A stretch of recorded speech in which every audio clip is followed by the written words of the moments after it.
అన్నమయ్య జిల్లా వాల్మీకిపురం 4 రోడ్ల కూడలిలో ఈ ఘటన జరగడంతో బాధితుడి ఫిర్యాదు మేరకు 4 నిందితులను అదుపులోకి తీసుకుని విచారణ చేపట్టగా రమేష్, లోకేష్లతో పాటు 2 మైనర్లు నేరం అంగీకరించినట్లు తెలిపారు.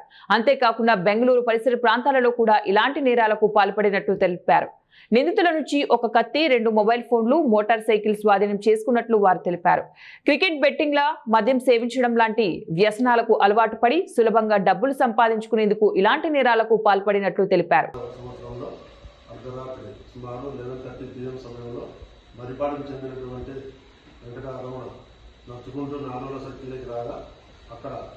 నలుగురు వ్యక్తులు బైక్లో వచ్చి అతను అతను బలవంతంగా అతని దగ్గర ఒక 1 మొబైల్ 190 రూపాయలు బెదిరించి తీసుకొని పోయాలని ఫిర్యాదు చేయగా దాని మీద వాయిల్పాడు ఎస్ఐ గారు ప్రత్యేక టీంను ఏర్పాటు చేసుకుని ఈరోజు ఏటిగడ్డ శివాలయం దగ్గర ఉదయం 9:30 గంటలకు అరెస్ట్ చేసి విచారించగా అందులో 2 వ్యక్తులు A1 రమేష్, ఓడిసి మండలము, కొనకమల గ్రామం, పుట్టపర్తి జిల్లా, అదేవిధంగా A2 లోకేష్, ఓబులంపల్లి, వాయిల్పాడు మండలము, వీళ్ళిద్దరితో పాటు 2 చట్టంతో ఘర్షణ పడుతున్న బాలులు కూడా ఉన్నారు.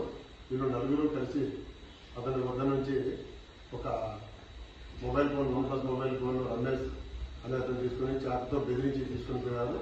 అలా కనిపిస్తున్న పెద్ద సమక్షంలో వాళ్ళందరినీ విచారించి ఈరోజు A1 నుండి A1 రమేష్, A2 లోకేష్ వీళ్ళిద్దరిని అరెస్ట్ చేసి రిమాండ్ పంపబడింది. A1 దగ్గర నుంచి ఇంకా విచారణ చేయగా వీళ్ళు A1 మరియు A2 లోకేష్ మరియు ఒక మైనర్ బంధువులతో బెంగళూరులో కూడా ఒక వ్యక్తిని